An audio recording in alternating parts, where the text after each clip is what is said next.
ya, yang mungkin saat ini sedang merasa, wah gila, market bener-bener membunuhku gitu ya. Market bener-bener membuat saya bisa dibilang sangat jatuh ya. Babak belur lah kalau kata Ko Hengki ya. Babak belur dan sebagainya. Dan di sini nanti kita coba ya teman-teman ya, untuk mencoba mencari ya potensial emiten yang mungkin bisa menjadi misi penyelamatan kita.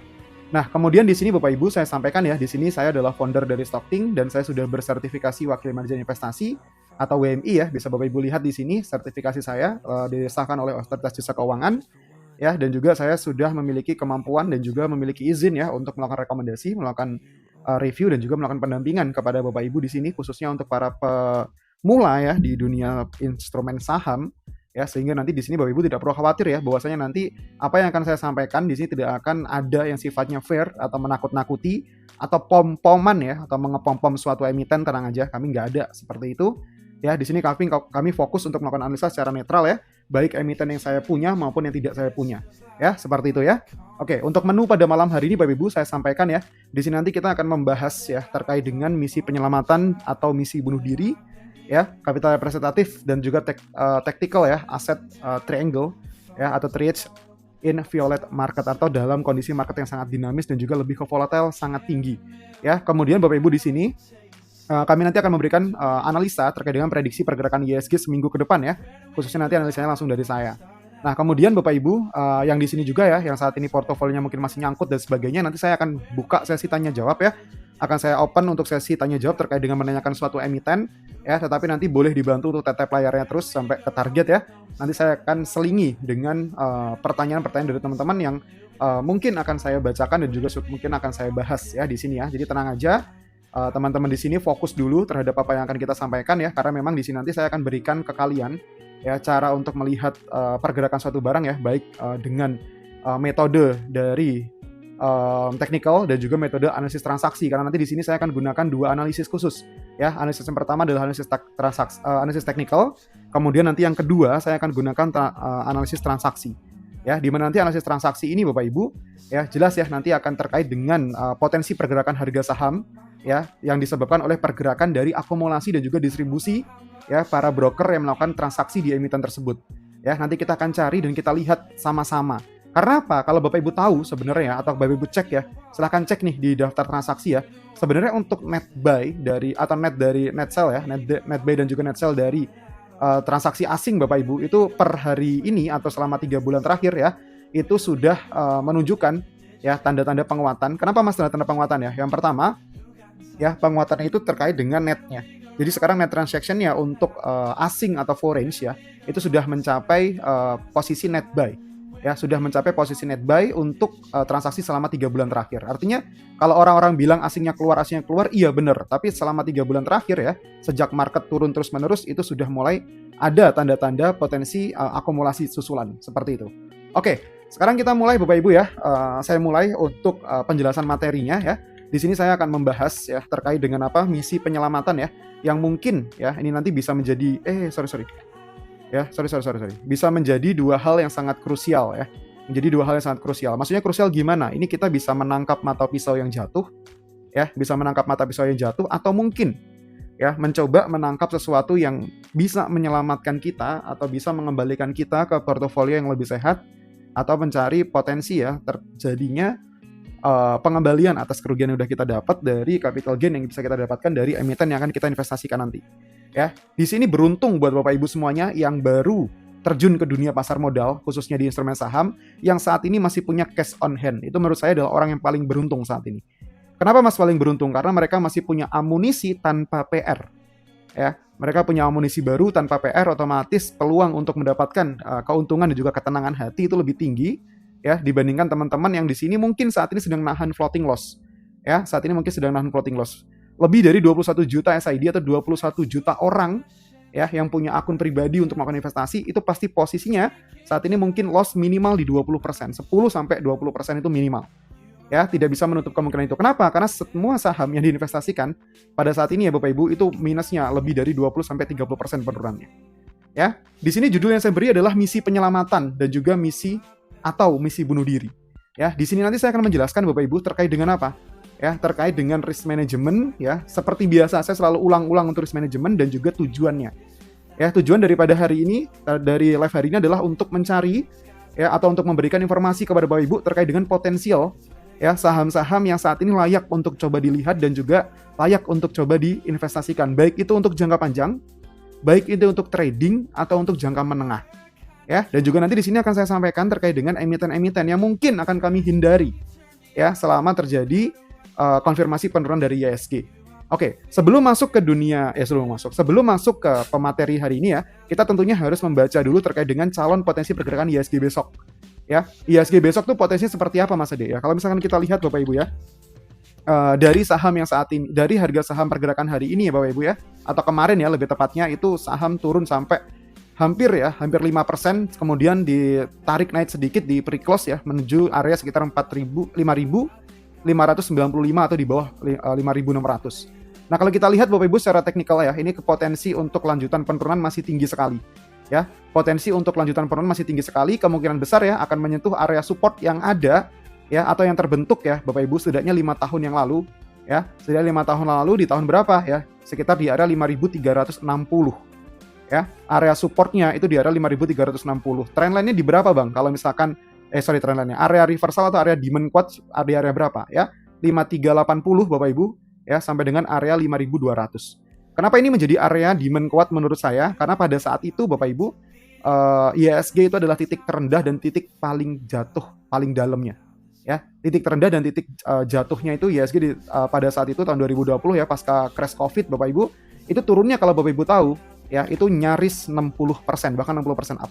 Ya, jadi kalau Bapak Ibu sekarang lihat IHSG turunnya 30%, nggak usah kaget. Ya, nggak usah kaget. Ya, Bapak Ibu tentu sering sekarang ini mendengar informasi-informasi yang disampaikan di media sosial, baik TikTok, Instagram, dan sebagainya. Ya, apalagi dari Prof. Gema, salah satu idola saya juga. Ya, beliau menyampaikan saat ini ya Indonesia polanya mirip pada saat masa era sebelum reformasi ya yang disampaikan beliau. Ya, pada saat itu beliau menyampaikan bahwasanya era Soeharto kita menolak yang namanya pinjaman dari IMF. Ya, kita menolak pinjaman dari IMF, kemudian kita mendapatkan serangan. Mana waktu itu serangannya di mana? Di perbankan. Ya, di perbankan. Lewat apa? Lewat dana asing juga. Nah, sekarang polanya diulang lagi. Ya, diulang laginya seperti apa? Ya, saya akan coba sampaikan. Diulang lagi oleh Prof. Gema, dia menyampaikan bahwasannya saat ini yang diserang itu adalah dari asing juga. Cuma karena perbankan kita sekarang ini sudah kuat, Bapak Ibu. Ya, perbankan itu sekarang ini sudah kuat ya. Yang diserang apa sekarang? Pasar modalnya. Ya, yang diserang pasar modal khususnya semua instrumen termasuk di dalamnya khususnya adalah saham. Ya, kenapa saham diserang luar biasa kuat Bapak Ibu? Karena kalau Bapak Ibu tahu ya, peningkatan luar biasa terjadi pada saat era Covid sampai dengan tahun ini. Ya, jumlah akun baru, ya, jumlah akun individu baru yang melakukan investasi di dunia pasar modal khususnya instrumen saham itu naik hampir ya 1.900% atau 19 kali lipat. Ya, kenaikannya itu luar biasa signifikan. Kemudian mereka tahu domestik lagi kencang-kencangnya. Lihat grafik IHSG yang saya tampilkan di Stockbit ini. Ya, ini grafiknya luar biasa, kenaikan luar biasa pasca selesai Covid ya, naik sampai dengan akhir tahun 2025 luar biasa.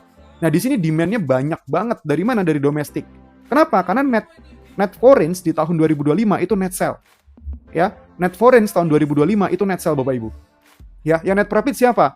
Ya, yang net profit. Yang net buy siapa? Domestik. Nah, akhirnya apa? Lewat dalam tanda kutip ya, keperluan atau tujuan yang dilakukan oleh asing dalam tanda kutip untuk menarik modal dari Indonesia dimulai dari apa? Tiba-tiba ya pada bulan Desember muncul isu MSCI akan depak Indonesia. Kenapa Mas depak Indonesia? Ya, karena terkait dengan free float dan juga terkait dengan keterbukaan informasi ya atau transparansi. Nah, apakah ini harusnya sudah terjadi dari kemarin-kemarin? Iya. Harusnya sudah dilakukan oleh Bursa Efek Indonesia dan juga OJK terkait dengan peraturan free float dan juga keterbukaan informasi yang bisa dibilang transparan. Tetapi ternyata nggak dikasih sama sekali. Ya, ternyata nggak dikasih sama sekali, nggak dikasih waktu yang panjang. Begitu diumumkan tanggal 28 Januari 2026, jam 5 pagi saat itu, ya, tiba-tiba market langsung crash hampir ya, 796 saham dari sekitar 800 sekian saham itu mengalami ARB. Ya, mengalami ARB. ARB itu apa, Mas? Ya, harganya jatuh di harga paling rendah atau paling murah penurunan harga paling tinggi saat itu minus 14% sekian. Ya. Nah, pada saat itulah ternyata ya kalau kita pikir secara logika teman-teman, dana asing itu sudah keluar dari tahun sebelumnya, 2025.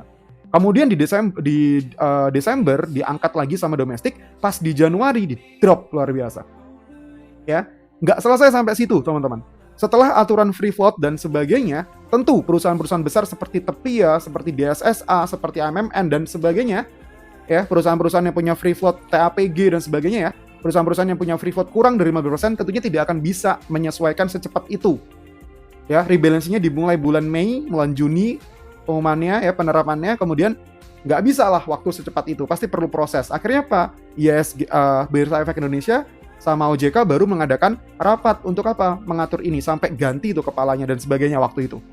Nah, ternyata polanya di situ sama ya. Terus kemudian kalau Bapak Ibu tahu kemarin berita yang baru, Indonesia tuh nggak diem aja kok. Ya, pemerintah tuh nggak diem aja. Kenapa? Karena kalau Bapak Ibu tahu ya, pasar modal itu menjadi salah satu instrumen ya. Salah satu instrumen yang apa? Salah satu instrumen yang paling banyak ditransaksikan ya dalam hitungan hari bahkan hitungan menit ya, nominalnya secara value. Otomatis apa? Kalau pemerintah kehilangan kehilangan kepercayaan untuk investasi baik domestik dan juga asing, selesai. Ya, kalau sampai pemerintah nggak gerak, nggak menyelesaikan masalah ini, selesai semua. Nah, kalau udah selesai semua, segini gimana, Mas? Ya kita mau gimana? Kita nggak bisa lagi investasi di sana, kurang oke lah. Kita pindah aja marketnya kemana? Ke Vietnam mungkin, ya, atau kemana Mas misalkan? Ke USA. Ya, kemanapun itu yang saat ini marketnya lagi bisa dibilang kebijakannya stabil. Nah, ketika merespon hal itu, pemerintah memberikan kebijakan-kebijakan lagi nih, ya, yang sifatnya mungkin nih bagi banyak orang akan berpikir kayak, wah, gila nih pemerintah Indonesia nih ya, kebijakannya A, kadang B, terus nanti dirubah B jadi C, jadi D dan sebagainya. Ya, jadi seperti itu ya, kebijakan-kebijakan yang mungkin saat ini menjadi faktor pembenci kalian. Ya, sekarang saya kasih tahu satu hal lagi, point of view lain ya. Kalau misalkan teman-teman di sini coba saya mau nanya dulu deh. Menurut kalian, saya mau nanya dulu satu hal. Saya mau tahu cara kalian berpikir dan saya pengen tahu juga pandangan kalian itu seberapa luas terkait dengan keputusan yang diambil pemerintah. Di sini siapa yang menganggap buruk ya? Siapa yang menganggap buruk kebijakan ekspor satu pintu? Coba, yang menganggap buruk boleh komen 1. Yang menganggap baik silahkan komen 2. Coba, saya pengen tahu. Ya. Yang menganggap buruk kebijakan ekspor satu pintu, silakan komen 1. Yang menganggap baik kebijakan ekspor satu pintu, silakan komen 2. Saya pengen tahu, banyakan mana coba? Oke, 1 cukup banyak ya. Oke, 1 cukup banyak. Oke, bagus. Sekarang saya lihat ternyata cukup seimbang nih. Sekarang saya pengen tanya lagi ke kalian ya. Berikan alasan dengan 2 kata saja. Ya, alasan dengan 2 kata saja. Kenapa? Ini buat yang bilang buruk ya. Kenapa buruk? 2 kata aja. Ya, contoh 2 kata itu gimana, Mas? Misalkan tidak adil atau misalkan potensi hancur atau apa terserah lah. Ya, kurang percaya. Oke, bagus. Kurang percaya. Banyak korupsi, betul. Trust issue, betul sekali. 2 kata aja. Oke, rata-rata ke korup ya. Oke, korup. Oke, prematur, oke, potensi korupsi, betul, birokrasi lama, betul, merugikan investor. Oke, lahan korup baru, oke, banyak korupsi. Oke, rata-rata di sini saya ambil konfirmasi dari jawaban kalian ya. Kesimpulannya adalah terkait dengan birokrasi yang kemungkinan besar belum bisa dipastikan bagus ya, artinya bisa cepat atau enggak. Terus kemudian minim sosialisasi, betul banget ya. Kemudian clean ekspor, betul sekali. Terus kemudian ada lagi yang terkait dengan korupsi. Itu nomor 1, karena Indonesia adalah salah satu negara terkenal yang paling dengan korupsi. Oke, sekarang saya mau tanya buat yang jawab 2. Yang jawab kebijakannya adalah bagus, sebutkan dengan 2 kata. Ya, sebutkan dengan 2 kata, apa alasan kalian? Belum siap katanya. Oke, coba yang jawabnya bagus. Oke, under invoicing. Oke, yang jawabnya bagus tadi 2, coba apa? Oligarki benci. Oke, mana nih yang jawab bagus? Keuntungan negara. Oke, terkait dengan keuntungan negara, boleh. Terus mandiri, melindungi aset negara, boleh. Devisa tambahan, boleh. Singapura panik. Yuk, bener. MBG jalan. Under invoicing, oke.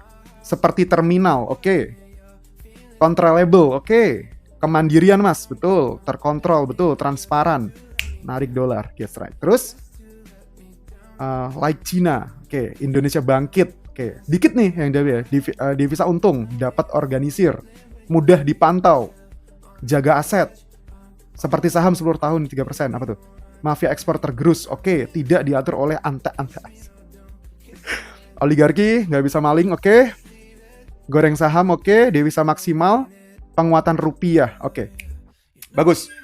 Oke. Saya kebanyakan setuju dengan pendapat teman-teman saat ini ya terkait dengan hal itu. Nah, ini sekarang pola pikir saya. Saya punya dua sudut pandang di sini. Yang pertama, saya cukup kasihan dengan perusahaan-perusahaan yang saat ini sudah beroperasi ya cukup lama, khususnya teman-teman mineral, ya baik itu batu bara DLL ya minyak bumi dan sebagainya. Itu pasti saya kasihannya kenapa? Karena memang nanti ya terkait dengan regulasi mungkin ya kalau BBU tahu sudah banyak tahu lah BUMN itu mungkin tidak secepat kerjanya dengan swasta. Kenapa? Karena BUMN itu kerja gimana pun ya gaji lo segitu. Ya mungkin tambahan insentif dan sebagainya. Tapi kalau misalkan swasta itu kerja untuk dirinya sendiri. Ya, otomatis potensi untuk lebih cepat itu pasti lebih oke. Nah, cuma di sini Bapak Ibu, permasalahan utama Indonesia saat ini apa? Ya, pemerintah bukan orang yang bodoh. Pemerintah itu bukan orang yang tidak punya tahapan-tahapan untuk melakukan suatu penerbitan keputusan baru. Saya kasih satu hal, gambaran dari saya. Ya, potensi terjadinya ekspor satu pintu, ya, ketika terjadi under invoicing, Bapak Ibu. Ya, under invoicing oleh negara langsung, itu potensinya bisa menyebabkan ya penguatan rupiah. Kenapa Mas bisa penguatan rupiah? Ya, kenapa bisa penguatan rupiah? Pertama, Bapak Ibu kemarin pas rapatnya Purbaya sama Pak Prabowo, kemudian sama DPR sama BI, tahu nggak kalau devisa negara kita tuh hilang ratusan triliun per tahun? Ya, kenapa? Kenapa? Ada yang tahu nggak? Kenapa? Ya, pertama mungkin salah satunya apa? Ketika perusahaan-perusahaan besar seperti, saya nggak nyebut nama perusahaan ini deh, nanti emitennya takutnya dijelekin. Misalkan perusahaan ABCD, ya, dia selama 5 tahun punya pendapatan, misalkan anggaplah 500 triliun, anggaplah. Ya, pendapatannya dalam bentuk apa? Tentu dalam bentuk dolar. Mereka gaji pegawai yang ada di Indonesia dalam bentuk apa? Rupiah. Mereka COGS-nya, ya, cost of goods sold-nya apa? Rupiah. Kemudian ketika mereka melakukan penjualan ekspor, mereka dapat pendapatan menjadi dolar. Pertanyaan saya, apakah semua dari invoicing mereka dirubah lagi ke rupiah? Apakah mereka duit dolarnya tadi disimpan dalam bentuk rupiah kembali? Tentu tidak. Ya, tentu tidak. Ya, tentu tidak. Seperti BUMN bukan? Ya, tentu tidak. Kenapa? Apakah itu salah? Enggak salah. Itu boleh banget, silakan. Itu hak semua pengusaha, itu hak semua perusahaan. Tapi tujuannya apa? Ya, tujuannya apa? Tujuannya adalah untuk menjaga stabilitas dari perusahaan tersebut. Bagus. Ya, jadi dolar itu adalah mata uang yang paling stabil dan paling kuat bisa dibilang. Ya, crash-nya dolar itu crash-nya dunia. Ya, otomatis apa? Peluang untuk terjadi penurunan dan kenaikan itu relatif oke. Kebijakan Amerika walaupun dar-der-dor, dolarnya kuat, Bro. Ya. Nah, kalau dikembalikan ke rupiah, ketika terjadi ketidakpastian kebijakan, harga rupiah atau nilai tukar rupiah bisa naik, bisa turun terhadap semua mata uang. Ya, bisa naik turun terhadap mata uang. Nah, itu adalah faktor, menurut saya adalah salah satu faktor utama yang menyebabkan penurunan nilai tukar rupiah terhadap dolar. Ingat, dolarnya nggak kemana-mana. Ya, dolarnya nggak kemana-mana. Yang kemana-mana apa? Rupiahnya terus turun. Apakah kenaikan rupiah saat ini sangat bahaya Mas Ade? Wih, logika bro. Zaman Soeharto tahun 98-97 kenaikan rupiah 600-700%, gila. Ya, dari harga dari 3.000, 4.000, 5.000 langsung naik ke 18.000. Kemudian pas ketika Pak Habibie mengambil alih pemerintahan, dikembalikan lagi, turun lagi 500%. Ya, zaman era Jokowi deh dari berapa ke berapa selama 10 tahun. Kalian ngelihat nggak presentasenya? Ya, saya bukan timnya Pak siapapun, saya nggak, bahkan saya nggak nyoblos. Ya, saya bukan tim siapapun, jadi saya nggak peduli siapa pemerintahannya, yang saya peduli adalah kebijakannya. Ya, setelah saya ngobrol sama teman-teman, ya teman-teman yang bisa saya bilang jauh di atas saya pengalamannya, jauh sekali di atas saya pengalaman dan sebagainya, saya baru ngeh, oh oke ya, bener juga ya. Pada saat itu pemerintah ditekan dengan perbankan, ya kemudian rupiahnya anjlok, Indonesia gimana, bla bla segala macam. Akhirnya Pak Habibie turun untuk ngatasi, dan apa yang dia lakukan? Ya, yang dilakukan adalah yang diobrolin kemarin pagi. Pak Purbaya, ya sama siapa?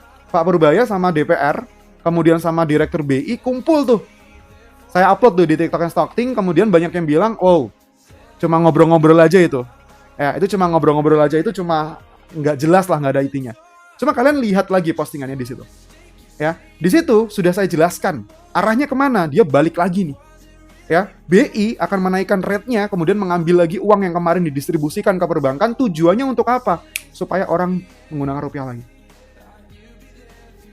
Ya, nah itu tujuannya. Yang kedua, ekspor satu pintu tujuannya adalah untuk apa? Ketika under invoicing, mau tidak mau perusahaan yang melakukan ekspor, ya, penerimaannya nanti akan dalam bentuk rupiah juga.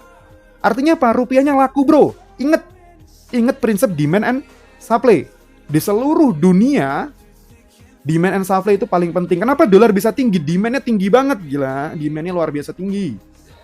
Siapa yang nggak butuh dolar? Ya, siapa sekarang yang butuh rupiah? Nggak ada. Nggak peduli mereka sama rupiah. Pengusaha-pengusaha besar, TAPG apa segala macam perusahaan ekspor ya, mana mau mereka pegang rupiah? Nggak mau, pegangnya dolar. Ya, itu logikanya. Kalian coba berpikir lagi di situ. Sekarang PR saya buat kalian nanti nih, ya, PR kalian nanti nih, daripada kalian menjelek-jelekan negara kalian terus, ya, daripada kalian menjelekkan pemerintahan kalian terus, coba fokus ke dirinya masing-masing saat ini. Ya, logika lagi berpikir. Saat ini, ketika dolar naik, apakah semuanya marah? Enggak. Gaji YouTuber, gaji TikToker, gaji apapun itu ya, yang kerja di perusahaan-perusahaan asing itu gajinya dolar. Mereka seneng, bro. Ya, mama saya di Singapura pun seneng sekarang. Kenapa? Karena harga dolar sekarang Singapura udah 14.000 up. Ya, jadi saat ini beda sama 98. Kalau 98 semuanya rupiah sedih ketika naik. Saat ini beda. Yang gajinya pakai dolar. Om Jeff tuh seneng tuh dolar naik. Ya, kenapa? Karena dia ekspor impor tiap hari bahkan. Kan tiap minggu, tiap hari kalau nggak salah dia. Ya, dia udah nyimpen dolar dalam bentuk banyak. Seneng dia ketika naik. Ya, nah, jadi di sini kita kacamatanya tuh harus luas seperti itu ya. Oke, sekarang kita lanjutin teman-teman ya. Sekarang kita lanjutin ke dalam materinya. Tadi saya cuma intermezzo untuk apa? Supaya teman-teman tuh ada sedikit apa ya, daripada head speech ya, mending diem lihat apa yang dilakukan pemerintah. Saya yakin mereka tidak bodoh. Oke? Nah, sekarang kita masuk nih teman-teman ke dalam presentasinya. Yang perlu kita lakukan adalah apa? Ya. Kita tetap fight atau ya, kita nyerah untuk close case aja. Ya.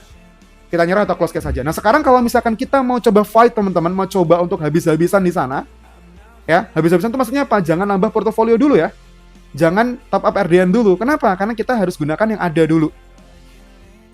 Ya, bikin kesel MBGD korup. Oke, kalau itu aku setuju. Itu bodoh orang yang korupsi. Ya. Nah, sekarang kita lihat teman-teman di sini dari presentasi yang saya jelaskan di sini, ya, judulnya ya, tadi kita fight. Nah, di sini saya asumsikan bahwasanya kita akan mencoba melakukan perlawanan, mencoba untuk stay waras. Ya. Nah, apa yang perlu diperhatikan saat ini Bapak Ibu? Bapak Ibu sekarang saat ini adalah mementingkan terkait apa? Risk management, outside profit. Ya. Di dalam kondisi yang sangat dinamis seperti ini, volatile luar biasa, cenderung turun, ya, nge-manage portofolio kalian atau uang kalian itu lebih kritis daripada sebelumnya. Maksudnya gimana Mas Ade? Sekarang gini Bapak Ibu, ya, penurunan ISG, penurunan harga saham itu tidak bisa Bapak Ibu kontrol. Reminder one thing, ya, tidak bisa Bapak Ibu kontrol. Yang bisa Bapak Ibu kontrol saat ini adalah keluar masuknya uang yang ada di portofolio kalian. Minus 20%, Bapak Ibu diamkan, tidak melakukan apapun. Minus lagi 30%, jangan nyalain pemerintah, jangan nyalain sahamnya. Yang disalahin siapa? Anda. Kenapa pas minus 2% tidak dijual? Tidak di cut loss. Begitupun ketika naik. Naik 3%, 4%, nggak dijual, begitu turun 5%, marah-marah. Itu adalah apa? Itu adalah kesalahan diri sendiri. Di sini yang bisa dibatasi resikonya adalah pribadi kalian. Jadi saya reminder one thing, satu hal. Hal yang sangat penting, ya. Saat ini di posisi market crash seperti ini, ya, risk management itu nomor 1. Ya. Market satu salah satu. Ya kita yang salah Mas, udah biasa mau nyalain pemerintah juga percuma. Betul. Ya, itu percuma, nggak ngefek sama sekali ke kehidupan kalian. Ya, kenapa Mas samakan dengan COVID? Itu kan efek global, jadi masih wajar. Sekarang hanya ISG aja. Iya, global aja kita bisa bangkit. Yang kita nggak tahu nih, market di lockdown, kita nggak tahu lockdownnya sampai kapan, itu aja bisa bangkit. Apalagi cuma masalahnya di dalam negeri. Ya, bisa kita bangkit. Sekalian dijajah Amerika, jadiin negara Amerika sekalian deh kalau bisa. Ya, begitu ya teman-teman ya. Nah, sekarang kita lihat lagi Bapak Ibu. Ya, tujuannya untuk apa? Ya, tujuannya di sini adalah untuk survive dulu deh. Ya, untuk survive dulu dari apa? Dari turbulence yang ada ini loh. Ya, dari masalah IHSG yang luar biasa kacau saat ini. Ya, survive-nya gimana Mas? Ingat, portofolio yang di hold tidak dilakukan apa-apa itu belum tentu lebih baik dibanding portofolio yang di cut loss. Ya, jadi saat ini Bapak Ibu yang tidak ada di premium, mohon maaf saya nggak bisa konsultasi porto kalian, tapi yang ada di premium silakan langsung japri Kak Riri, Kak Zidan, tanyakan kondisi porto kalian, mana yang harus di average, mana yang harus di trimming, mana yang harus di cut loss, mana yang harus di TP. Ya, di premium itu ada 2.000 orang lebih, silahkan chatting. Kalau nggak dibalas selama 3 hari, nggak usah di-repeat karena antriannya ada. Ya, nggak usah top up RDN dulu, gunain yang ada dulu, nanti kita bantu. Ya, untuk menganalisa porto kalian masing-masing, untuk premium, ya silahkan. Nah, sekarang kita masuk lagi ke PPT-nya. Di sini nanti Bapak Ibu, kalau misalkan kita tadi sepakat ya, kita mau coba untuk fight. Ya, kita coba untuk fight sebisanya. Ya. Hari ini kita harus coba untuk percaya bahwasanya IHSG tidak akan dibikin hancur. Ya, kita harus percaya dulu di situ poinnya. Ya, kalau kalian tidak percaya, better saran saya cut loss semuanya hari ini keluar dari pasar saham. Ya, cut loss hari ini keluar dari pasar modal, keluar dari instrumen saham. Ya, kalau misalkan memang tidak ada kepercayaan di kalian terhadap pergerakan IHSG. Tapi buat teman-teman yang masih mau percaya, ya, yang masih mau percaya terkait dengan IHSG, ya, saya berikan something saya berikan something semangat atau something analisis ya yang dilakukan oleh Remora Kohenki, salah satu idola saya. Saya sangat ngefans banget sama Kohenki ya. Saya dengerin rata-rata kelas dia tuh saya dengerin, saya beli videonya, saya dengerin segala macam. Ya, saya cari tahu kenapa bisa begini, kenapa begini, analisa apa yang dipakai segala macam. Akhirnya hari ini, kemarin ya, tepatnya Kohenki udah share ke teman-teman Remora terkait dengan apa strategi dia menghadapi crash market.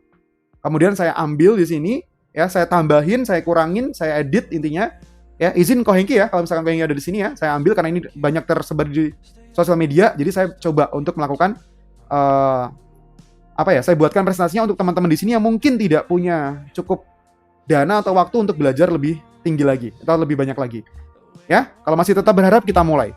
Ya, sortiran pertama yang dilakukan oleh Kohenki adalah apa, teman-teman? Ya, mereka atau beliau ya, itu beliau itu melihat apa? Melihat terkait dengan potensial ya melalui filterisasi yang dia buat, yang dia bikin. Filterisasinya dari apa, Mas Ade? Ya, filter pertama ya, terkait dengan apa? Avoid banking. Gila nih filterisasi pertamanya. Apa nih filterisasi pertamanya, Mas Ade? Filterisasi pertamanya adalah avoid banking.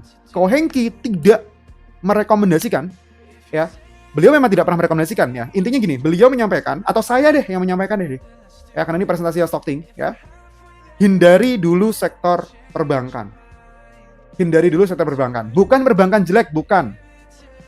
Ya, kenapa? Karena intinya filterisasi ini dibuat untuk apa? Untuk menyelamatkan portofolio kalian. Intinya apa? Fokus ke 1, 2, 3 saham saja, ya, dan menghilangkan saham-saham yang tidak perlu ada di porto kalian untuk menyetabilkan dan juga mengembalikan lagi ya gairah kalian berinvestasi. Ya. Nah, perhatikan di sini. Di sini filter utama yang digunakan adalah avoid banking stock. Ya, hilangkan dulu banking dari mata kalian. Buang dulu jauh-jauh. Kalau saya udah buang banking dari 2 tahun yang lalu, nggak mau saya main banking. Ya, dari pasca after COVID itu saya udah nggak mau lagi di perbankan. Dulu waktu saya zaman kuliah sambil BBCA, BBRI, BMRI pasti ada di portofolio saya. But no, nggak. Sekarang no. Ya, sekarang tidak dulu. Saya nggak mau dulu lah di sana. Nah, sekarang masuknya lagi yang tahap filterisasi kedua, bro. Atau teman-teman semuanya, Bapak Ibu. Ya, filterisasi kedua adalah screening SID. Apa sih, Mas, SID? Kohenki kemarin di rapat dengan jajaran OJK dan sebagainya, Bursa Efek, beliau menyampaikan bahwasanya pada tahun 2020 pasca COVID, jumlah SID Indonesia naik nih dari 1 juta, 2 juta menjadi 21 juta. Wow, gokil sekali. Apa itu SID? Ya, SID itu adalah investor pribadi, single investor. Artinya apa? Bapak Ibu yang punya akun-akun. Ya, yang punya akun-akun tadi. Ya, kenapa no banking nggak? Kok banking itu buat pullback ya. Saya balik lagi ke filter 1. Banking itu buat pullback ke harga saat ini. Misalkan BBCA pullback ke 8.000 itu butuh 3-5 tahun, bro. Kalian udah nggak akan kuat nahan itu. Udah pasti cabut dari saham. Udah pasti itu. Ya, kita harus cari emiten yang cepet naikin capital gain-nya. Perbankan tuh butuh triliunan untuk naikin lagi. Minus 30% itu balasan yang nggak bisa 30% lagi. Ya, dia harus 50%. Minus 10% dia balikin 11%. Minus 100% dia harus balikin berapa? Ya. Nah, Sekarang kita minus 50%, dia harus balikin 100%, sorry. Ya, begitu ya. Nah, sekarang kita mulai masuk nih ke filterisasi kedua.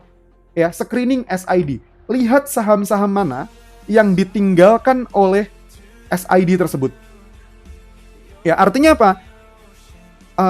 Underwater atau broker smart money-nya masih di sana, tetapi retailnya cabut. Lihat, hari Rabu, Kamis, Jumat itu SID cabut banyak banget. Ya, itu cabutnya banyak banget. Ya, SID-nya. Nah, yang kita filterisasi Bapak Ibu, ya, kalau kita baca di sini, ya, ini sudah jelas ya, gambarnya kurang jelas apa enggak? Ya, harusnya sudah jelas sih, ya. Nah, kalau misalkan Bapak Ibu lihat di sini ya, filterisasi kedua, ini saya zoom dulu. Ya, prioritaskan cari yang jumlah investor retailnya itu dikit. Ya, yang jumlah itu dikit. Atau bisa dibilang dry supply seperti barang keling filterisasi nomor 3. Ya, itu kita gabungkan. Kita cari dulu nih, kita cari saham-saham yang net buy-nya itu selalu smart money, atau setidaknya smart money-nya nggak buang, retailnya buang, harganya turun. Kita cari yang itu dulu. Ya, filterisasi nomor 2 dan nomor 3 itu bisa satu lini, bisa jajar.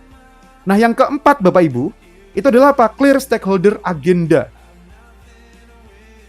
Ingat, ketika kita masuk ke dunia saham, ketika kita mau investasi jangka menengah atau jangka panjang ke suatu emiten, lihat potensi corp action-nya, lihat kepentingan stakeholder-nya, lihat siapa pemegang saham utamanya, lihat siapa pemiliknya. Ya, sekarang udah nggak bisa lagi ngomong blue chip bagus apa segala macam gitu. Gila, TIPIA ratusan triliun naik turunnya kayak saham gorengan. Ya, TIPIA naik turunnya kayak saham gorengan, gila banget. Nah, sekarang kita harus cari, ya, stakeholder nih agendanya apa, tujuannya kemana. Kemarin saya bilang, teman-teman, TIPIA dibuang dari MSCI, dia disuspend selama berapa? Disuspend selama berapa lama? 2 tahun dari mana? Dari market Indonesia, dari market MSCI. Kenapa? Karena dia dikeluarkan. Ibaratnya kalau misalkan kalian kerja, dikeluarkan secara tidak hormat. Kenapa? Karena tidak memenuhi kriteria free float. Apakah karena sahamnya merugi? No. Apakah karena emitennya merugi? Tidak. TIPIA tidak rugi. TIPIA untung. Ya, AMMN apakah rugi dikeluarkan? Tidak, dia untung. Ya, regulasi baru yang menyatakan bahwasanya free float minimal 15%, keterbukaan informasi minimal 5% ditampilkan atau 1% ditampilkan, itulah yang membuat TIPIA, AMMN dan sebagainya keluar dari MSCI Index. Apakah selamanya? Tidak, cuma 2 tahun. Cuma 2 tahun. Nah, sekarang pertanyaan saya, ketika TIPIA tidak ada agendanya, arahnya dia mau kemana? Ke cuan. Cuan udah pernah masuk MSCI belum? Saya nanya, ada yang tahu nggak? Cuan udah pernah masuk indeks MSCI belum? CDIA udah pernah masuk MSCI belum? Ada yang bisa jawab? Cuan, CDIA udah pernah masuk belum? Sudah semua kecuali CDIA. Oke, good answer. Oke. Sudah bro, jangan bilang belum ya. CDIA belum, cuan sudah, betul. Nah, sekarang CDIA belum. CDIA itu, ya, kalau saya bilang saat ini harganya untuk masuk ke indeks MSCI itu masih kurang. Nah, kalian tahu nggak, cuan ini udah masuk, sekarang dia akuisisi siapa? Petro deh. Udah berhasil masuk, sekarang dikeluarin, ya, terus kemudian dia... Petro dikeluarin nggak sih? Aku lupa anjir. Petro dikeluarin nggak sih? Keluarin ya? Lupa, sorry. Petro dikeluarin nggak? Komen dong. Petro dikeluarin nggak sama MSCI? Aku lupa. Ayo komen. Nggak ya? Oke, nggak. Petro sudah masuk, ya. Petro sudah masuk di indeks MSCI, dia tidak dikeluarkan. Ya, yang dikeluarkan adalah emiten-emiten yang lain, ya, TIPIA dan sebagainya, biar PT masih dalam juga. Nah, sekarang lihat teman-teman, cuan geraknya kemana? Arah uangnya PP Group lewat DU kemana? Ya, nanti kita bahas dari emiten ini. Ya, kenapa di Remora atau Kohengki kemarin bikin konten di sosial media, Clipper itu bilang, halo sini, sampai jumpa di 100.000. Kenapa? Sini diakuisisi sama Pak PP. Sini nih masalahnya cuma satu, teman-teman, free float oke. Ya, perusahaan oke, harga saham mahal bang segitu. Nobody know dia bisa sampai berapa. Nah, dia itu mungkin yang akan the next Petro kalau kata Kohengki. Tapi nanti kita lihat. Ya, cuma nanti kita lihat apakah masuk akal atau tidak, rasional apa enggak.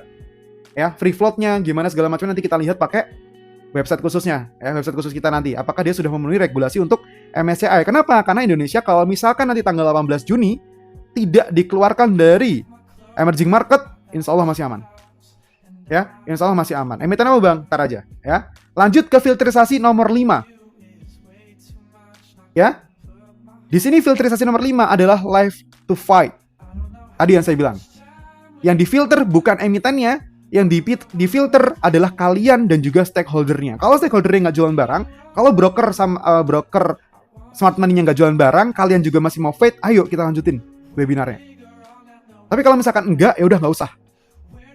Ya, kita abaikan dulu risk management yang anggapannya, bukan diabaikan sih, lebih tepatnya kita ambil resiko untuk masuk lagi dan sebagainya. Bang, live-nya di-share di YouTube nggak nanti? Aman, nanti saya share. Ya, perhatikan di situ. Ya, jadi filterisasi dari 5 ini penting banget disampaikan oleh Ko Hengki kemarin. Ya, saya suka banget penyampaiannya dan wow, best banget, saya suka sekali kemarin. Ya, bagus penyampaiannya. Oke, nah sekarang kita lanjutin lagi teman-teman ke next slide-nya ya. Kita lanjutin lagi ke next slide-nya. Nah, di sini nih saham-saham yang kemarin dicoba untuk avoid dulu nih sama beliau. Ya, atau sama saat ini karena PPT-nya yang menyampaikan saya, anggap aja saya menyampaikan ya, teman-teman ya, disclaimer ya. Saya menyampaikan untuk menghindari dulu beberapa emiten di sini. Saya harus jelasin ke kalian dengan clear ya. Saya harus jelasin ke kalian dengan clear. Pertama, Telkom dan juga Astra. Kenapa? Ya, silakan dibaca PPT-nya. Kenapa? Harus dikeluarin di sini. Ya, fokus kita adalah di sini dulu. Sebentar, saya zoom dulu. Ya, saya zoom dulu. Fokus kita harus di sini dulu nih. Kenapa Telkom dan Astra? Market seperti ini, Telkom dan Astra itu nggak cocok buat misi penyelamatan kalian. Apakah harganya buruk? Tidak. Ya, apakah Telkom buruk, Astra buruk? Tidak. Secara saham, secara emiten, apakah mereka buruk? Tidak sama sekali. Mereka bagus. Tapi mereka nggak masuk kriteria kita ya untuk survive atau setidaknya mengembalikan kepercayaan kita ya terkait dengan rebalancing dari portofolio kita. Corp action-nya kurang, betul. Mereka udah cukup duitnya, bro. Ini saya kasih tahu satu hal. Perbankan itu dia cukup sekitar 6T ya, teman-teman ya, untuk apa lupa namanya aku bahasanya. Intinya mereka udah nggak usah corporation lagi tuh udah bisa. Perbankan sekarang, di bank sekarang tuh nggak usah corporation lagi tuh udah cukup. Dividen aja juga udah cukup. Nah, ini juga sama Telkom sama Astra. Corp action-nya tipis banget. Betul banget Kak Dapur Racik Merbabu. Aku suka pemikiran-pemikiran yang cerdas seperti ini. Ya. Corp action-nya untuk Astra dan Telkom ini cukup kurang. Kenapa Mas yang dimasukin Telkom dan Astra? Kan banyak emiten yang lain yang corp action-nya juga nggak ada gitu. Nah, ini karena banyak teman-teman yang di premium yang konsultasi kemarin ke Mas Zidan dan juga Kak Riri. Banyak banget yang punya saham Telkom dan Astra dengan average tinggi tapi tidak diapa-apain. Ya, Telkom buyback. Oke, kapan? Ya, kalau misalkan ada kebijakan baru, boleh nanti kita rebalance lagi, kita atur lagi. Tapi kalau dari yang saya analisa kemarin, Telkom sama Astra ini susah untuk dijadikan sebagai kapal yang akan kita tampung atau kita naikin untuk ngebalikin rebalancing dari portofolio kita. Nah, selanjutnya apa Mas Ade? Selanjutnya ada banking. Jelas tadi dari awal sudah kita filter bahwasanya banking kita hilangkan dulu. Ya, banking kita hilangkan dulu. Ya, betul sekali Kak Alfa. Ya, kita sortir dulu. Di sini saya mau coba sortir. Ya. Ini sebenarnya untuk banking ini bagus, perbankannya bagus, teman-teman. Untuk hold jangka panjang, ya dibilang bagus, nggak bagus juga sih. Lebih baik hold obligasi lah, atau teman-teman bisa pakai reksadana RDPT ya. Nah, kalau misalkan perbanking, ini masif banget teman-teman untuk pergerakannya. Ya, teman-teman untuk mendapatkan gain di atas 15% di perbankan, itu mungkin butuh waktu lama sekali, kecuali tahun 2025. Ya, Prof. Gemah serok BBRI bang, oke, no problem. Nggak apa-apa, tidak harus sama analisa dari semua orang. Ya, saya dari dulu nggak pernah main di perbankan dan saya masih terapkan sampai hari ini. Saya akan skip dulu untuk perbankan. Ya, oke, RDPT sama RDPU menariknya mana? RDPT aja kalau market kayak gini. Ya, selanjutnya teman-teman ya. Selanjutnya Dewa BP PTRO. Kenapa? Kenapa saya di sini sarankan? Kalau ini subjektif ya teman-teman ya, abaikan aja doang ya. Ya, ini subjektif. Kenapa? Ini saya pribadi. Ya, saya tidak suka BP, saya tidak suka Dewa, saya tidak suka PTRO sekarang. Untuk sekarang. Ya, kenapa? Karena kemarin saya investasi di sana. Ini saya pribadi ya, jujur ya. Menurut saya 3 perusahaan ini udah cukup lah. Udahlah, udah nggak terlalu gimana-gimana lah. Ya, udah nggak terlalu gimana-gimana. Artinya apa? Kemarin saya masuk agak gede, kemudian cut loss-nya di situ. Ini pribadi aja ke saya. Ya, pribadi aja. Ya, ini pribadi aja, secara pribadi. Jadi ini abaikan aja nggak apa-apa. Ya, selanjutnya teman-teman, ESA. Ini juga sama. ESA tuh polanya jahat, market maker-nya jahat. Silakan dicek cara market maker-nya bermain di ESA. Silakan dicek pergerakan candlestick-nya, pergerakan sahamnya. Silakan dicek. Mas Adi udah buang Dewa? Belum. Aku cuma nggak pengen kalian ikut nyangkut. Aku belum buang Dewa. Belum buang Dewa. PTR udah aku buang. Dari harga 5.000 sekian udah aku buang. 5.500 sampai 5.600 aku udah aku buang. Ya, ini personal, betul. Aku personal. Makanya saya bilang avoid. Ya, ini avoid aja. Ya, makanya kalimatnya avoid. Ya, ini personal soalnya. Nah, kalau ESA ini market maker yang jahat, contoh dari emiten aja. Ya, itu contoh dari emiten. Nah, sekarang kita lanjutin lagi guys. Ya, kita lanjutin lagi ke nextnya. Setelah pribadi ya, saya pribadi tadi menyampaikan emiten-emiten yang mungkin akan saya hindari dulu dari market saat ini, ya, oleh beberapa persyaratan tadi. Ini contoh aja, ya. Selanjutnya kita masuk ke next, ya. Ini buat teman-teman di sini yang suka investing ya, value investing khususnya, ya. Saya punya beberapa atau 2 emiten ya, yang mungkin layak untuk teman-teman coba analisa, ya. Apa aja mas? Ya, perhatikan judulnya dulu. Ini adalah The Strong Fundamental of Banker, atau bisa dibilang ya, smart money-nya nampung terus walaupun harganya turun. Yang pertama apa Mas Ade? ITMG. Ya, yang pertama adalah ITMG. ITMG ini teman-teman siapa broker pemainnya? NI teman-teman, silakan cek. Ya, broker utamanya adalah NI. Nah, NI ini makan terus. Ya, dia makan terus di ITMG. Nah, sekarang alasan saya yang saya lampirkan di sini atau alasannya Ko Hengki mungkin ya, itu adalah terkait dengan apa? Excellent fundamental. Ya, betul sekali. Hutangnya rasionya DER-nya itu kecil sekali. Walaupun return on asset dan return on equity juga tidak sebagus TAPG. Ya, tidak sebagus TAPG, tidak sebagus PTBA, cuma untuk long term ITMJ still good. Ya. Dia oke banget, strong banget teman-teman. Ya, apalagi ini dikonfirmasi dengan NI. Nah, kita lihat sekarang nih di saham ya, di chartnya untuk ITMJ. Ya, ITMJ ini memang mengalami penurunan luar biasa signifikan sejak kapan? Ya, sejak Maret 2026 kemarin pada saat crash MSCI Index. Ya, pada saat rebalancing. Nah, kenapa Mas itu disarankan lagi? Perhatikan, ITMJ itu sideways squat-nya selalu di area ya, di area level 20.000 up, 20.000 sampai 23.000. Area sideways-nya, dan ini sudah berlangsung lama sekali. Ya, sejak tahun berapa? 2025. Kemudian kalau kita turunkan ke 5 tahunan ya, atau all ya, secara all teman-teman ya. Nih, sebentar, saya kecilkan dulu gambarnya biar kelihatan. Nah, perhatikan di sini. Area awal rebound dan juga penjagaan dari supportnya TAPG itu berada di level 20.000 ya. Level 20.000 sampai berapa? Sampai level 23.000 areanya. Yang tadi kuat Bang di antara yang lain. Iya. Secara fundamental cukup oke sekali ya, perhatikan di sini. Ya, untuk area entry dan sebagainya saya akan infokan atau sampaikan ke teman-teman premium stocking. Ya, di sini saya cuma kasih gambaran ke kalian bahwasanya area oke untuk si ITMJ ini adalah berada di level ya, tadi ya saya bilang ya di level 2000. Ya, di level 2000 untuk akumulasi sampai dengan level berapa? Ya, sampai dengan area gap level 23.000 sampai 24.000, 23.800 lah. Ini adalah area potensialnya untuk accumulation. Ya, ketika dia breakdown teman-teman dari area 20.000 tinggalin dulu. Ya. ITMJ udah turun 10.000 Bang. Nah, makanya karena udah turun, nah kita lihat sekarang siapa yang turun. Ya, sejak kapan Mas? Ya, anggaplah dari sideways 21 November 2021 atau nggak usah lama-lama deh dari pertama kali dikumpulin ya, dari 2023 bulan Juli atau 3 tahun yang lalu. Ya, kita coba cek ya teman-teman ya dari 3 tahun yang lalu ya. Nah, ini saya lihatkan dulu untuk analisis transaksinya. Ya, sebentar. Saya perlihatkan ke kalian untuk analisis transaksi ya, emiten ITMJ. Ya. Kita cari emiten ITMJ ini 3 tahun yang lalu lah itu saya. Kita mundurkan tahunnya. Ya, di 2023 lah ya. Oke, 2023 bulannya dia samain aja bulan Juni ya, teman-teman ya. Tanggalnya tanggal 5 lah hari Senin. Cek ya. Inet Bang. Oke, sebentar ya, Kak. Oh, nggak bisa. Batasnya di 2025 ya. Oke, saya nggak bisa lihat 2025, berarti saya lihat tahun yang lalu atau 1 tahun setengah yang lalu ya. Saya nggak bisa di sini, nanti kita lihat di Stockbit. Bisa di Stockbit. Oke, bentar. Kita lihat dari fase sideways-nya ya, Januari 2025. Oke, ini di sini belum bisa update sampai 3 tahun. Tanggalnya pun harus tanggal 2 ya. Karena itu hari libur, teman-teman, tanggal 1. Ah, ini sekarang ya. Oke. Tunggu ya, masih loading. Nah, karena ini tanggal yang ditariknya panjang, jadi masih loading, jadi tunggu dulu sebentar. Mas, tetep saya nggak masuk Samsek. Masa sih? Masa sih Om Darren? Masuk tahu. Coba aku refresh ya. Akunnya jangan di private coba. Harusnya masuk kok tetap layarnya. Oke, coba aku refresh ya. Oke, harusnya sudah masuk kok. Om Darren itu nggak ada sih. Oh, ada kok nomor 5 tuh, Darren Susanto. Ya, nge-stuck Mas, ada kok itu. Ya. Oke. Nah, sekarang kita lihat lagi teman-teman ya. Kita lihat lagi apa Mas Ade? Ya, sekarang perhatikan di sini.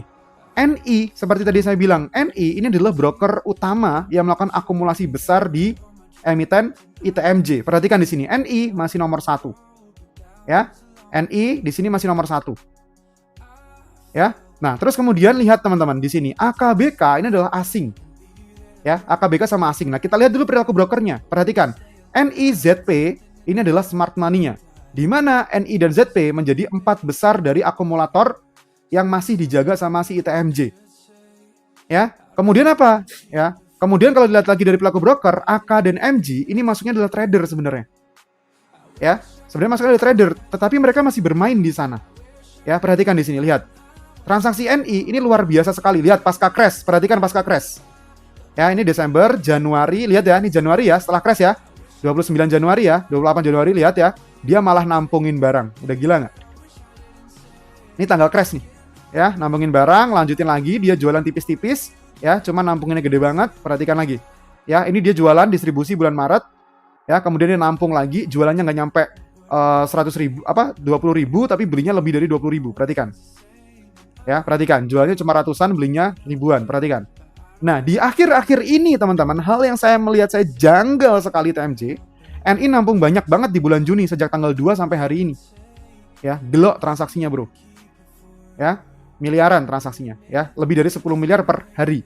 Nah, saat ini NI punya 190.000 lot. Begitupun BK dan AK ini masih punya di atas level 60.000 lot. Nah, kalau kita lihat dari Broksum, harga mereka ini buruk, teman-teman. Ya, harga mereka untuk emiten sekelas TMJ itu masih sekitar di average 23.600. Ya, masih buruk sekali nih, perhatikan di sini. Ya, masih buruk sekali. Artinya apa? Momentum mungkin. Ya, kalau kita lihat teman-teman dari visualisasi distribusinya, CC keluar banyak banget dari sana. Institusi yang keluar, ya, bisa institusi, bisa manajer investasi. Kemudian kalau di visualisasi kepemilikan, jelas NI-nya HK gede-gedean. Ya, bukannya kena RKAB bang, cukup gede bang, betul, kena RKAB juga. Ya, nah terus apalagi teman-teman dari broker activity-nya, ya, saat ini harusnya dia sudah mulai jenuh jual. Kenapa? Harusnya yang punya barang di sini nih untuk areanya ini sudah habis harusnya. Ya. Nah, sekarang kalau kita sudah lihat dari potensinya teman-teman, dari area akumulasinya ini udah oke TMJ. Ya, dari akumulasinya. Money flow-nya perhatikan. Secara flow, perhatikan. ITMJ tuh baru mulai rame lagi itu di bulan Januari lagi, perhatikan di sini. Ya, money flow-nya mulai rame lagi itu di bulan Januari, ini saya naikin dikit. Ya, mulai rame lagi di sini bulan Januari 2026. Ya, bulan Februari mereka baru rame lagi. Ya, mereka mau mulai nambah lagi. Nah, di sini untuk netnya selama 1 tahun terakhir atau 1 tahun setengah, ya, itu masih ada di dalam itu sekitar 595 miliar untuk investasi yang ada di masyarakat. Itu netnya masih net buy. Artinya apa? Ini masih oke sekali. Ya, secara overview TAPG juga secara overview teman-teman ya, untuk emiten ITMJ ini juga emiten yang liquid ya, jelas liquid ya. Ya, dari brokernya di sini XL-nya sepi banget nih, XL-nya keluar cuma ada XA doang nih 4.700. Perhatikan nih, bayangin. Ya, bayangin ya, selama bertahun-tahun ya, dari perilaku broker yang dimilikin retailnya cuma ada XA, itu pun cuma 4.700 lot. Ya, ini 1 tahun 8 bulan loh saya nariknya. Bukan narik 4 hari loh saya. Ya.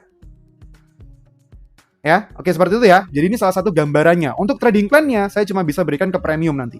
Oke, itu tadi ITMJ. Sekarang kita lanjutin lagi ke emiten yang mungkin nih ITMJ mungkin nggak bisa semua orang untuk beli. Ya, kenapa Mas? Karena harganya mahal sekali. Satu lotnya 20 juta misalkan. Saya nggak ada modal sampai segitu Mas. Modal saya cuma 10 juta misalkan. Atau saya mungkin trading yang saham-saham under Rp1.000. Investor kecil gitu, baru memulai. Nggak apa-apa, nggak usah sedih ya. Ada satu lagi yang namanya MBSS teman-teman. Ya, MBSS full untuk apa? Long term. Ya, adalah MBSS. MBSS ini apa teman-teman? Ini bisa di hold untuk jadi list holding emiten ya, setidaknya 1 sampai 3 tahun ke depan lah untuk MBSS. Mas Ade, kenapa nggak ngasih info terkait dengan apa? Terkait dengan emiten yang punya dividen tinggi. Oke, Dividen nanti kita bahas lagi di webinar yang lain terkait dengan dividend trap, terkait dengan target dividen dan sebagainya. Tenang, nanti saya kasih tahu lagi ilmunya ke kalian untuk mencari emiten-emiten yang dividen atau dividen hunter. Ya, ini kita fokus dulu ke sini. Sekarang MBSS, perhatikan. Ya, put it on the list. Kenapa harus dimasukkan ke list, Mas Ade? Ya, ini untuk long investment bagus sekali. Di dalamnya marketnya, ya, ini retailnya juga agak tipis, teman-teman. Ya, ini nggak setipis ITMJ tapi. Ya, kalau kita lihat di sini perhatikan, karena sudah agak bocor dikit sih ini. Ya, MBSS ini teman-teman secara tren jangka panjang ya, perhatikan ya, dari tahun 2025 meskipun kemarin mengalami penurunan signifikan pada Januari 2026, trennya masih dijaga secara secara 5 tahunan, ini trennya masih strong uptrend. Ya, trennya masih strong uptrend, perhatikan di sini. Ya, trennya masih strong uptrend. Nah, kalau seperti ini bagaimana Mas Ade? Nah, kita harus cari area demand-nya. Ya, kalau kita lihat di sini teman-teman ya, dari VIB retracement yang kita terapkan ya, untuk area penurunan targetnya, ya itu sekitar area entry terendahnya kalau misalkan mau buy on weakness teman-teman. Kalau dikasih nih ya, kalau misalkan dikasih ya, tapi saya nggak yakin sih bakal dikasih ya. Sebentar. Oke, mana nih? Ya, kita taruh di kanan biar kelihatan. Oke. Nah, saya nggak yakin dikasih ya, teman-teman ya. Cuma kalau dikasih area entry-nya itu di 1450 kalau dikasih. Ya, kalau nggak dikasih di berapa Mas Ade ya? Area entry kalau misalkan dikasih di area gap aja teman-teman. Kalau misalkan dia dikasih turun ya, di area berapa? Ya, di area gap yang terjadi di sini. Kenapa MBS masuk area entry? Ya, karena menurut saya potensinya ini masuk untuk area entry. Besok MBS diserang retail nih, belum tentu Kak. Ya, karena strategi trading plan-nya nanti akan saya kirimkan ke premium. Ya, saya tidak akan kirimkan di sini. Ya, lihat. Area entry-nya mungkin memang bisa diambil di area 2150 sampai dengan area 2500 dengan batasan penurunan sampai dengan level 1450. Ya, kalau sudah masuk entry pertama di area yang saya tandai ini, entry kedua atau averaging down boleh dilakukan ketika apa? Ketika sahamnya menyentuh area 1450 kemudian bertahan di atasnya sampai level 1600. Itu untuk averaging down-nya. Ya, kalau misalkan mau nunggu sampai bottom-nya ya silahkan kalau dikasih itu juga. Kalau dikasih. Kemudian TP-nya di berapa Mas Ade? Kalau misalkan MBSS, kalau misalkan marketnya kembali bullish, ya, target TP-nya untuk MBSS itu setidaknya di level 2740 ya, sampai dengan level berapa? 3040. Ya. Jadi untuk area demand dan supply-nya itu untuk MBSS seperti ini. Ya, secara singkatnya. Ya. Jadi bisa teman-teman nanti coba ya. Ini volumenya kenapa nggak muncul sih? Sebentar. Volumenya kenapa nggak muncul? Sebentar ya. Oke. Ya, jadi kalau misalkan teman-teman mau coba di sini untuk trading di emiten MBSS ya, itu area entry-nya di sini tadi ya. Saya nggak sebutkan angkanya, kenapa? Karena nanti saya akan kirimkan trading plan-nya di premium only ya. Saya akan buatkan sekitar berapa emiten untuk jangka panjang ya sebagai harapan baru. Nah, perhatikan di sini. Ya, ini untuk MBSS. Nah, sekarang gimana Mas kondisi dari transaksinya untuk MBSS? Ya, kita masuk transaksinya kita lihat dari bulan apa Mas Ade? Dari bulan di sini kita lihat ya 11 Juni. Ya, atau tepatnya tanggal 10 Juni, teman-teman. Ya, tanggal 10 Juni 2025. Ya, masa dia like-nya nggak ini? Oke, sebentar. Gimana caranya biar ke-refresh, teman-teman? Udah kok ini, ke-refresh kok ini. Jalan kok dia. Jalan kok dia. Ya, jalan kok dia like-nya. Ya, nah sekarang perhatikan teman-teman di sini ya. Ya, perhatikan di sini untuk MBSS, kita lihat lagi dengan akumulasi yang terjadi di dalamnya. Ya, kita lihat lagi dengan akumulasi yang terjadi di dalamnya. Ya, selama kapan Mas Ade? Selama tadi tuh, ya, tanggal 10 Juni ya untuk MBSS. Ya, untuk 10 Juni teman-teman sampai dengan tanggal hari ini. Ya. Mas Ade ini belum buka sesi tanya jawab ya, nanti setelah ini. Presentasinya cuma 6 slide kok. Nggak banyak. Habis ini nanti saya akan sesi tanya jawab. Tenang aja, baru setengah 10. Ya, kita lihat ya untuk MBSS sambil nunggu loading. Ya, setiap kali live apa di-share di YouTube, Mas? Iya, kalau untuk yang webinar saya share di YouTube. Ya, tapi kalau untuk pembahasan materi kemungkinan besar belum bisa saya share. Kenapa? Karena saya live-nya bisa 3 jam, teman-teman. Untuk rendering saya belum ada karyawannya ya. Untuk itu. Nah, sekarang perhatikan lagi untuk pola transaksi yang terjadi di emiten MBSS dimulai pada tanggal 10 Juni tahun 2025 sampai dengan hari ini. Perhatikan aktivitas transaksi yang ada di dalamnya. SQ, XL, BK, PD. Ya, underwater SQ, XL, BK, PD masih masuk di sana dan juga Edspin 5 besarnya. Ya, kalau kita lihat transaksinya teman-teman ya, kita fokus pada saat market crash ya, kita lihat ya. Pada saat market crash di sini dimulai tanggal 27-28 Januari di sini ya. Nih, jualan. Ya, mereka jualan gede tanggal 23, habis itu tipis mainnya. Ya, mereka masih tipis mainnya. Ini sahamnya Sideways ya. Kemudian justru ditarik lagi sama SQ sejak Februari. Ya, 2000 berapa? 2026. Ya, sejak ditarik lagi sama SQ, akumulasinya perhatikan setiap harinya. Perhatikan akumulasinya setiap hari, perhatikan. Ya, ini mau saham, harga sahamnya perhatikan di sini sebelah kirinya. Ya, perhatikan harga sahamnya, lihat akumulasinya. Ya, jualan tipis banget, masuknya udah gede banget. Average-nya berapa? Tinggi nih average-nya mereka. Ya, di berapa Mas average-nya? Kalau kita lihat teman-teman ya, dari average-nya saat ini, ya, saat ini SQ average-nya bagus ternyata. Sorry, saya salah nih. 1926. Masih profit. Ya memang MBSS tekanannya kemarin kuat banget nahannya ya. Pas penurunan dalam di Januari dia paling cepat pullback kemarin. Ya, paling cepat pullback. Kenapa? Karena sehingga dia masuk area potensial buy. Kenapa? Karena kalau misalkan nanti sampai breakout dari area target resist 2500, itu potensi bisa rally sampai ke 2700, sampai 3000. Ya, memang dia paling oke untuk rally pada saat setelah terjadi penurunan. Mirip-mirip sama apa ya kemarin ya? Emiten-emiten apa itu kemarin yang saya lihat rally-nya cepat banget naiknya. Ya, ini adalah untuk apa teman-teman? Ini adalah untuk MBSS. Ya, average mereka di level 1900. Nah, kalau teman-teman mau sama brokernya, ya silakan tunggu di area bottom yang tadi saya sebutkan. Ya, bottomnya di berapa Mas Ade? Kalau misalkan nunggu di sini, kemungkinan besar di level 2100, ya, atau kalau misalkan paling rendah itu di area 2000. Kemudian kalau turun dari 2000, boleh averaging down ketika menyentuh level 1450 sampai 1600. Ya, ini untuk MBSS. Ya, itu untuk MBSS. Nah, next-nya, apalagi Mas Ade next-nya? Ya, kalau kita lihat teman-teman ya, dilihat dari money flow-nya, ya, dia minus teman-teman. Minusnya berapa? 75M. Ya, minus ini terjadi pada tahun 2026 pasca crash, keluaran cukup banyak. Ya, keluar cukup banyak. Siapa yang keluar teman-teman? Dari distribusi, ZP keluar banyak banget. Karena dia pindah barang teman-teman. Nanti saya kasih tahu lagi ZP pindahnya kemana. Ya, kemudian kepemilikannya diakumulasi secara pelan oleh SQ sama XL dan BK. Ya, kalau kita lihat dari perilaku brokernya teman-teman, SQ, HP, dan juga GR ini adalah smart money-nya. BK jelas AK ini masuknya trader asing. Ya, XL dan PD ini trader atau retail domestik. Ya, barangnya di sini tadi saya bilang tidak terlalu sepi, tidak sesepi dari si ITMJ, tapi untuk MBSS ada something lah kemungkinan besar.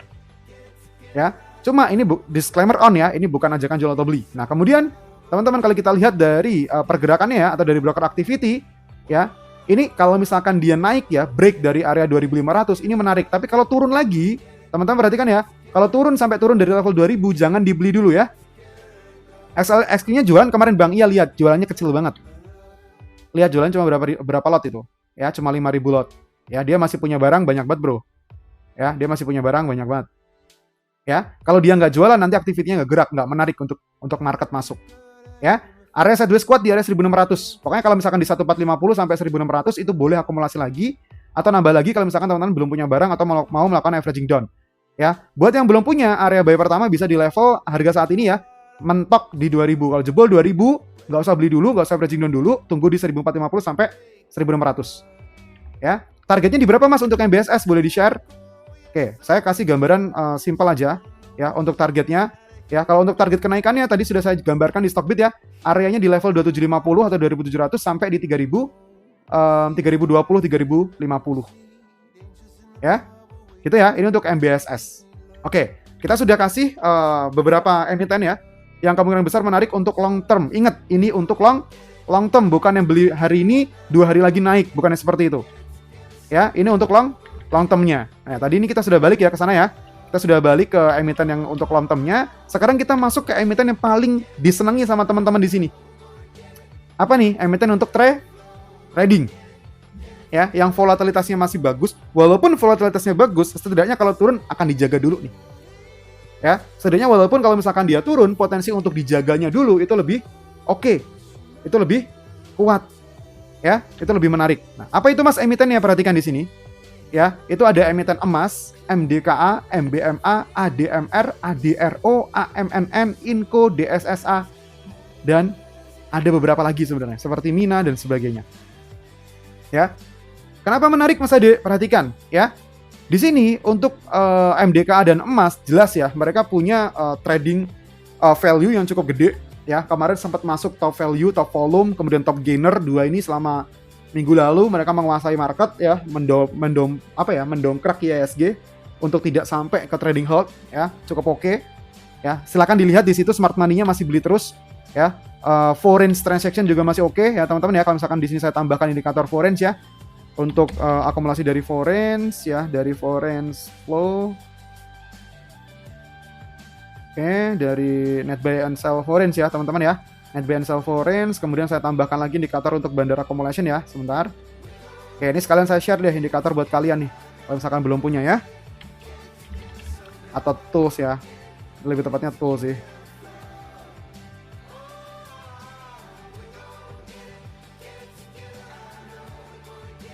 Ya, ini di emiten MBSS tadi cukup oke nih. Ya, bandarnya sudah mulai coba untuk naikin, sudah mulai coba untuk akumulasi ya. Dia sudah di titik level minus 700 walaupun masih jauh, cuma ada potensi di sana. Sekarang kita masuk ke MDKA, emas dulu ya. Kita emas dulu. Ya, emas ini netnya masih plus ya untuk bandar yang melakukan akumulasi. Ya, kemudian kalau kita lihat dari foreign transaction teman-teman, ini masih strong ya, masih bagus untuk foreign transactionnya. Kemudian kalau kita lihat dari volumenya memang masih tipis. Ya, emas ini salah satu emiten yang masih bertahan uptrend teman-teman ya. Kalau misalkan kita lihat dari 1 year ya, 1 tahun dia masih strong uptrend dari pertama kali masuk ke bursa level 3000-an dia masih strong uptrend. Kemudian harganya saat ini dijaga ya di area di atas level 6000. Ya, ini masih boleh untuk ditradingkan. Untuk di hold swing pendek pun juga masih boleh untuk emas. Ya, dari transaksi bandar movement dia masih bagus, dari foreign dia juga masih bagus. Ya, selanjutnya di situ ada siapa lagi? Ada MDKA. Ya, harga emas jatuh gimana bang? Ini memang buat trading teman-teman. Ya, ini buat trading. Nah, perhatikan di sini. MDKA ini lebih bagus lagi dari emas. Ya, nilai bandar akumulasinya untuk movementnya itu lebih dari 5. Ya, lebih dari 5 million. Kemudian untuk akumulasi dari asing cukup bagus. Cuma kemarin dia net sell. Ya, BRMS kok nggak ikutan ya mas? Nggak, aku nggak masukin BRMS. Ya, selanjutnya apa lagi? Ada MBMA. Ya, ada MBMA. MBMA ini, teman-teman, kenapa menarik ya? Karena dia sudah mulai ada potensi dibawa ke area bottom kalau misalkan. Ya, secara teman-teman lihat tahun lalu ya, kalau misalkan teman-teman baru mulai trading mungkin tahun lalu sebelum bulan Agustus akan tahu MBA itu range harganya di level 400-an tahun lalu ya. Dia mendekati area support klasik ya, level 400 sampai dengan level 440 ya, mendekati area itu. Kalau dia breakdown dari itu, buang dulu. Kenapa? Karena potensi dibawa ke level 370. Tapi kalau dia memantul dari area ini boleh dijadikan trading area. Ya, boleh dimasukkan sebagai trading area. Nah, nanti tenang aja, setelah ini saya akan buka sesi pertanyaan kok, tenang aja. Ya, ini untuk MBMA. Kemudian apa lagi Mas Ade? Ya, masih banyak sebenarnya ya. Saya nggak usah jelasin satu-satu, cuma saya kasih gambaran aja. Ya, selanjutnya ada apa? Ada AMMN. Ya, AMMN ini juga boleh teman-teman gunakan untuk apa? Ya, untuk trading. Ya, karena dia walaupun kemarin terjadi penurunan yang signifikan, tetapi dia dibawa naik turun dulu kok sebenarnya. Ya, sebenarnya candle-nya tuh dibawa naik turun. Jadi kalau misalkan untuk scalping enak. Ya, secara asing dia nggak bagus, secara volume dia masih oke untuk trading. Ingat ya, ini adalah untuk trading dari komoditi. Ya, ini untuk trading, untuk battle, untuk berantem lah, untuk berjuang di market untuk trading. Ya, selanjutnya ada siapa? DSSA, jelas. Ya, DSSA ini adalah emiten yang digunakan untuk trading paling enak sekarang karena volatilnya tinggi banget. Ya, volumenya tinggi banget teman-teman. Asing jualan terus, iya, karena dia keluar dari 2 market sekaligus. Ya, dia dapat sentimen jelek terus lah intinya. Ya, apakah masih menarik untuk trading? Masih. Nah, nanti tenang aja kalau buat trading besok apa, kita cari abis ini. Abis materi yang ini. Ya, nanti kita cari ini, kita selesaikan dulu. Nah, ya abis itu ada apa lagi Mas Ade? Ada banyak sekali ya. Ada Inco, DSSA, kemudian ada ADRO, ya, ada DMR, itu silahkan dipelajari lagi. Ya, nanti buat teman-teman yang di VIP, di premium akan saya buatkan trading plan, emiten-emiten yang saya pilih. Ya, nggak harus semuanya. Oke, selanjutnya yang paling menarik teman-teman di sini, kemarin Kohengki lewat Tremora dia menyampaikan bahwasanya ada beberapa saham yang menarik ya untuk ditengok terkait dengan potensi correction atau potensi pergerakan yang akan terjadi. Ya, apa yang kemarin disampaikan atau apa yang saya dapat teman-teman itu adalah SSIA dan juga Tepia. Ya, kemarin adalah SSIA dan juga Tepia. Kenapa di sana ya? Sebenarnya ini lebih ke bimbang ya teman-teman ya kalau misalkan mau bilang pasti atau tidak. Cuma kalau SSIA kemarin memang ditampung barangnya sampai 13 triliun lebih. Tepia sampai 40 triliun lebih, kemudian Ali, BDMN, dan juga ICBC juga sama. Tampungannya gede banget. Ya, targetnya ke berapa? Yang ini saya nggak bisa spill, ya. Cuma nanti saya infokan ke teman-teman yang VIP, ya.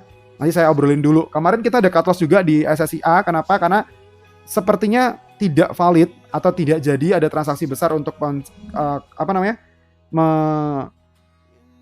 kepentingannya mungkin tidak jadi, tapi ada potensi nanti di situ.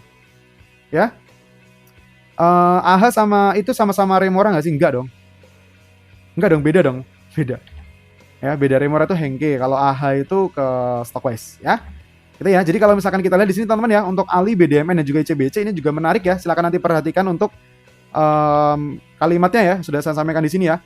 Di sini kalimatnya alasannya apa sudah saya sampaikan ya. Jadi tolong diperhatikan ya. Kalau mau screenshot juga silahkan. Tapi kalau untuk teman-teman yang premium nanti saya kasih PPT-nya ya. Nanti nggak usah screenshot, nanti saya kasih PPT-nya. Alasannya apa? Ya, ini pun juga nggak usah dikasih pun sudah ada di TikTok kami kok. Ya, teman-teman bisa lihat di TikTok kami, di uploadan kami yang terbaru itu sudah ada. Ya, gitu ya. Oke. Nah, sekarang kita lihat lagi teman-teman ya untuk next-nya ya, yang terakhir ya, kesimpulan dari webinar hari ini ya. 1 jam saya menjelaskan tentang webinar. Ya, di sini nanti yang perlu kalian perhatikan ya, atau yang perlu kalian pelajari lagi atau perdalam lagi adalah mental kalian. Ya, itu adalah mental kalian. Di sini saya fokuskan ya, tujuannya adalah untuk melindungi kapital atau modal kalian yang saat ini masih tersisa dan masih ada. Ya, tolong filter semua portofolio kalian ini semuanya, filter dari emiten-emiten yang mengganggu. Ya, yang merusak pemandangan. Ya, merusak pemandangan itu maksudnya apa, Mas? Bukan yang merah-merah aja, bukan, tapi dari emiten-emiten sampah, emiten-emiten gorengan, emiten-emiten yang tidak ada aksi korporasi, yang kalian tidak tahu tujuannya mau kemana, yang kalian tidak tahu finansial dan juga rasio-rasio dari laporan keuangannya itu bagus atau tidak, atau kondisinya gimana perusahaan itu. Ya, udah bersih Mas sisa emiten BSJP, oke. Ya, nanti berarti siap-siap lagi ya kalau dapat kesempatan ya. Nah, jadi silakan dibersihkan dulu, filterisasi dulu teman-teman. Ya, fokus, ingat ya, fokus kita tadi ada 5 filter, tapi utamanya fokus ke 3 filter. Ya, cari yang dry supply, ya, cari yang udah kering nih, udah jenuh jual teman-teman, udah jenuh jual. Yang retailnya udah susah, udah nggak ada lagi di situ, bisa dibilang udah tipis banget retailnya. Kemudian masuk ya ke dalam emiten yang punya agenda dari stakeholdernya, dari pemiliknya, dari pemegang sahamnya. Ya, yang terakhir teman-teman pesan saya ya, nggak usah nambah RDN dulu, fokus sama RDN yang ada untuk mencoba menaikkan RDN lagi atau mengembalikan lagi atau memulihkan RDN kalian, lakukan trimming metode atau setidaknya lakukan cut loss atau setidaknya lakukan taking profit untuk emiten-emiten yang hijau. Ya, rebalancing lagi. Kenapa? Kalau ada ATH berarti ada harga bawah. Kalau ada harga bawah berarti ada ATH lagi. Ingat teman-teman, Timothy juga udah ngomong kan, kalau teman-teman ada main di Bitcoin atau main di kripto, ya, bandar itu nggak mau ngikutin harga yang sudah terlampau tinggi. Ingat, kenaikan IISG ya, dari harga 5.000-an sekian itu cuma terjadi 5 bulan di tahun 2025. Kalau market maker dan bandarnya ngikutin maunya kalian, mereka nggak punya barang lagi, bro. Ya, mereka nanti nggak punya barang lagi. Mereka nggak ada kesempatan buat masuk lagi. Ya, bingung Mas caranya gimana ya? Nanti di premium kami yang filterin. Ya, yang di premium nanti kami yang filterin. Ya, jadi kalau misalkan teman-teman bilang ya, kalau misalkan marketnya harus ngikutin bullish terus selama 3 tahun, apakah boleh? Boleh. Tapi untuk market emerging seperti Indonesia kayaknya nggak cocok deh kayak gitu. Ya, nggak cocok deh kayak gitu. Mas nge-like oh ya? Oh, signal saya kurang bagus nih. Nggak tahu nih kenapa nih, signal saya udah kurang bagus. Ya, saya premium. Ya, tunggu aja di premium nanti kita infokan. Ya, nge-like Mas. Oke, masih nge-like banget gak? Coba yang nge-like coba keluar masuk dulu teman-teman. Atau bisa sebentar saya ganti jaringan dulu deh kalau misalkan masih nge-like. Ya, sebentar. Sabar.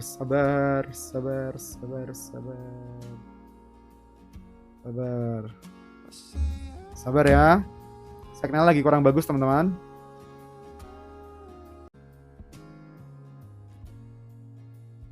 Oke. Sudah ya? Sudah jelas ya teman-teman ya? Oke, sudah jelas ya? Untuk prestasi hari ini sudah jelas ya teman-teman ya? Sekarang masih nge-lag gak teman-teman? Coba komen. Masih nge-lag gak? Masih nge-lag gak? Masih nge-lag gak? Masih lag? Refresh aja guys. Masih nge-lag gak? Masih nge-lag gak teman-teman? Udah nggak Mas? Oke, udah aman ya? Udah aman, oke ya? Oke, tadi aja aman. Oke, siap ya? Berarti udah oke ya? Untuk prestasi hari ini saya tutup teman-teman ya. Untuk prestasi hari ini saya tutup, jadi silahkan fokus ya ke diri kalian sendiri. Jangan nyari teman untuk tidak stop loss. Jangan nyari teman juga untuk tidak taking profit ya. Keputusan menjual dan membeli itu ada pada diri kalian masing-masing.